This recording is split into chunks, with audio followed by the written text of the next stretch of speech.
Hello Trekkies and welcome back with another video of TREKKERPRISE. Well, today we're going to talk about the second season of the Orville, episode 11, Lasting Impressions. Well, this episode was absolutely amazing. When we've been watching with my wife, we kind of felt that it's kind of a sad story and a really laughing one as well, because we had Gordon in one side on the focus point, and we had Bortus and Klyden, who made the whole sadness of and pittiness of Gordon's story a bit more lighter. So the episode itself starts with a time capsule from 2015.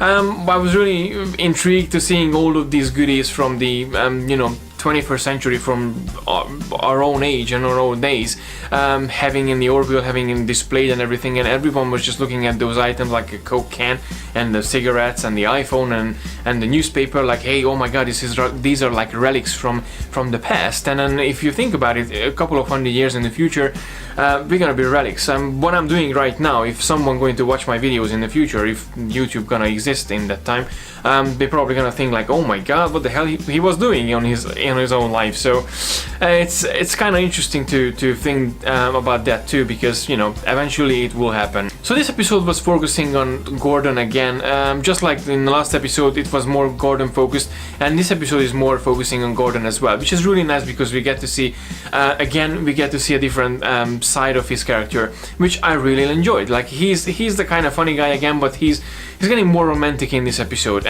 If we think about previous episodes and previous attempts that he had with girls, he was quite awkward, and in this case he had some different experience that we got to witness. So they find quite a few goodies in this exhibition, and then obviously they got to find this mobile phone that they try to get a hang around, like, hey, how we can actually get the data out from it.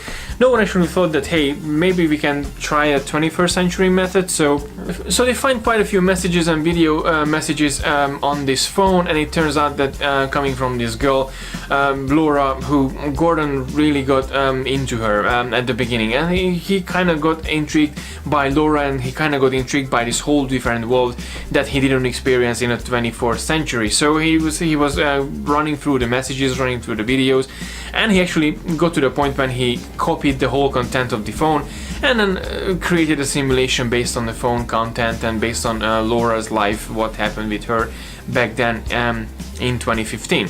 And obviously, because it's a program and Gordon started to fall in love with this girl, it's caused a little bit of a difficult situation with the rest of the crew, because everyone thought that, hey, this is a simulation, this is not real. To be honest, at one point I understood him, because he was saying that, hey, maybe she's a hologram, but I have real feelings, and it looks like she has real feelings as well. And am I not allowed to be happy? And it kept coming back in my head, the Star Trek Voyager with the Doctor, with the AMH, that he was always saying that, hey, photons and force, flesh and blood, what's the difference? I have a feelings, you have a feeling, and it will work. So I really understand his point of view, but I do agree with the Orville crew as well that it's not going to be really healthy in the long run for him. So it's really interesting that, to kind of, again, him being in a really difficult situation, that he really finds happiness and love in the holodeck, but then, hey, in real life, that woman is long gone. It's like 450 years now. She's died. She died a long time ago. And we have the other side of the story, Bortus and Klyden.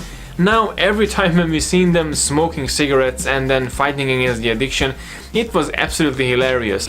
I think they kept a really good balance between the Gordon plot and the Bortus and Klyden plot, because they've been phasing between each other, and then while you almost got really sensitive and really sad because of Gordon, you kind of cracked up because of Klyden and Bortus. So it was absolutely hilarious seeing them fighting against the addiction, fighting towards hey, if you're not gonna smoke, I'm not gonna smoke. Although we did point out with Mrs. TREKKERPRISE at the very beginning when they started smoking that, hey, how do they know how to hold a cigarette? Because it was so natural, they just like did it, like how everyone does that.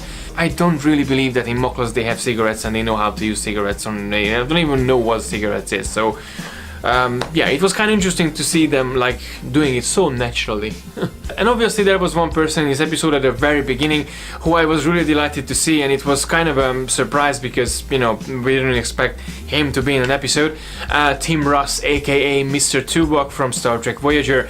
So it was really interesting to see him actually without the pointy ears, and actually he was smiling in the episode, so that's something that you didn't really see in Star Trek Voyager, because obviously he's playing a Vulcan and they don't really smile. So it was really nice to see him, and I'm kind of wondering if we're gonna see anyone from any different Star Trek series, because so far we got Robert Picardo, Star Trek Voyager, we got to see Tim Russ, Star Trek Voyager.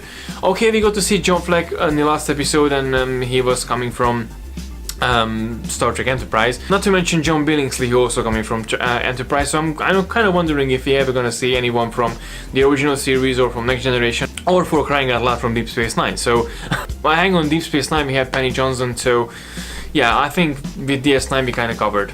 Overall, the episode was really amazing. I really enjoyed seeing again Gordon's different side, this really romantic, really emotional side of Gordon that we didn't really see before.